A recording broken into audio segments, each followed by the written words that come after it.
Today we're going to start looking at how we add integers, and we're specifically going to look at how we add integers using models so that you can see just very visually how that's happening. Now, one way we're going to do is we're going to use a number line.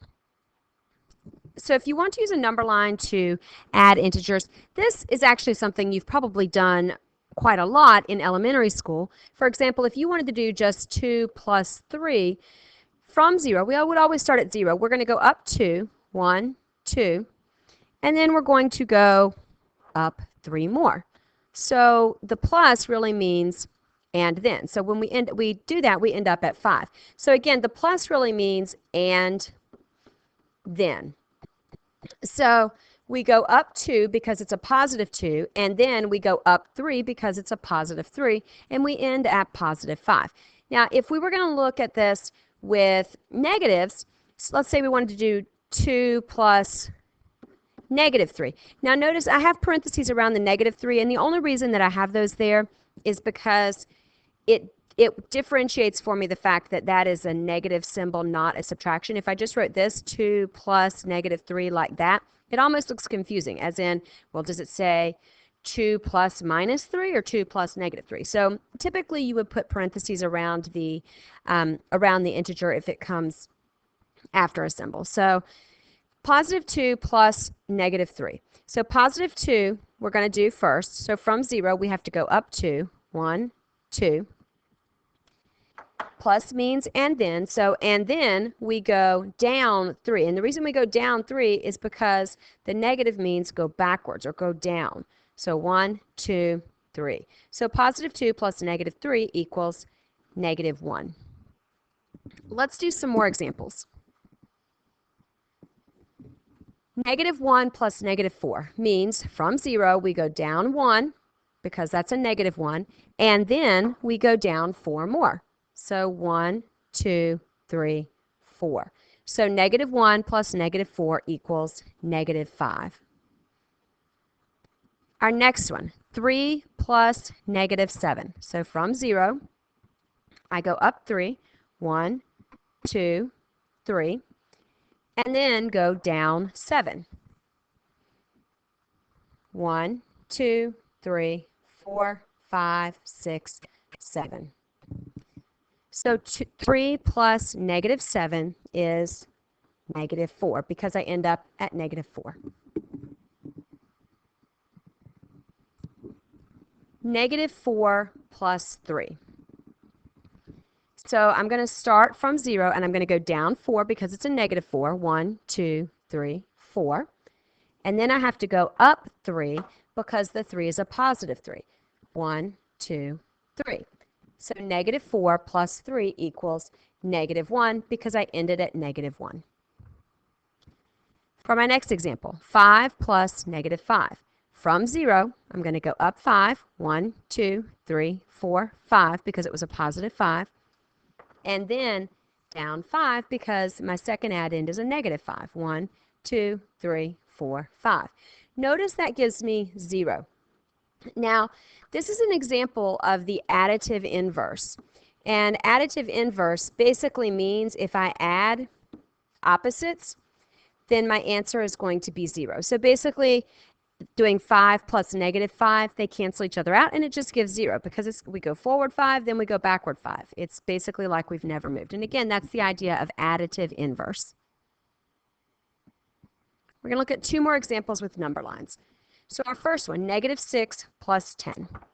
So from 0, we go back 6, 1, 2, 3, 4, 5, 6. Notice our number line doesn't end there at negative 5. It could go further. So we're here at negative 6, and then we have to go up 10 because that's a positive 10. And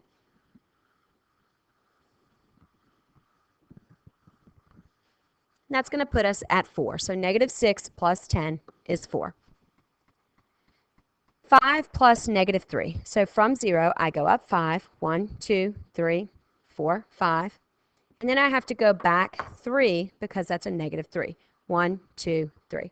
So 5 plus negative 3 is 2. So one way I can always add integers is I can use a number line, and I know that positives go up, negatives go down.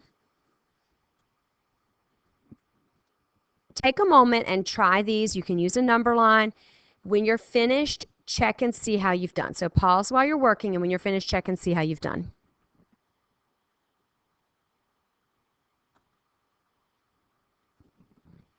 All right, now take a look and double check how you did. If you missed one, go back and try it again.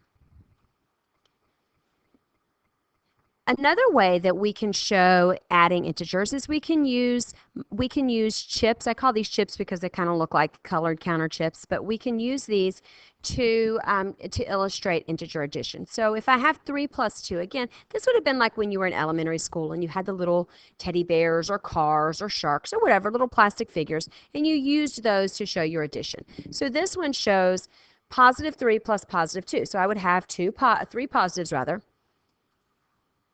plus 2 positives.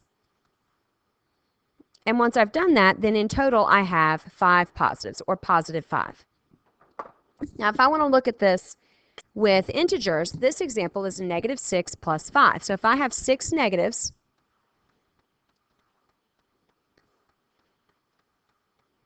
so this is going to illustrate my negative 6 plus 5. That's going to be 5 positives because the 5 is a positive. Now my answer to this, before I find it, I need to look and see, can I cancel anything? And the reason I would be able to cancel is because a positive 1 and a negative 1 together really make a 0, or what I call a 0 pair. So those two together make 0, because that would be like saying I'm going to go backward 1 step and then forward 1 step. I really haven't moved if I do that. So this is going to cancel. This negative and this positive together will cancel. Those two will cancel, those will cancel, those will cancel. And what I'm left with is my answer. The only thing left that I haven't canceled is 1 negative. So my answer is negative 1. My next problem, negative 2 plus 7.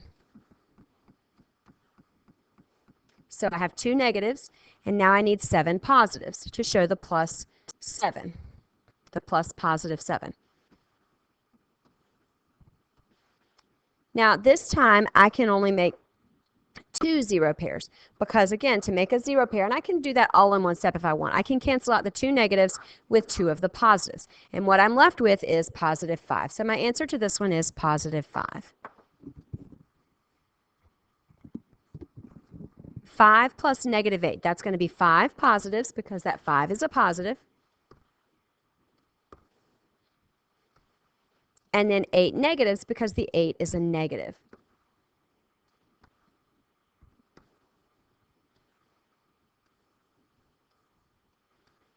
So looking at this, I can cancel 5 positives and 5 negatives.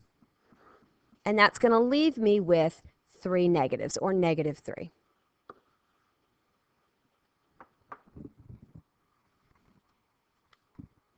Next, I have negative 3 plus 3, or plus positive 3. Now, this should not surprise you that my 3 negatives and my 3 positives are going to cancel each other out, leaving me with just 0. Again, that's an example of the additive inverse. Negative 4 plus negative 2.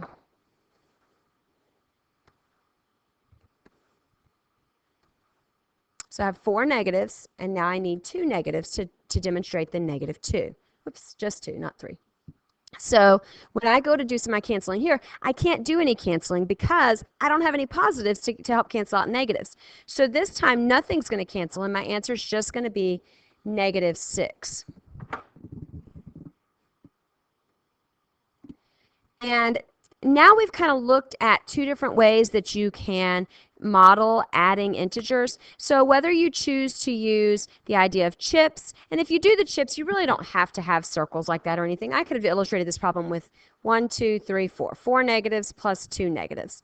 And my answer is negative 6. That shows the same thing. So it's pretty quick to do. You can do it that way. You can do it with a number line. But no matter which method you choose, you should be able to fairly easily use models or number lines to add integers.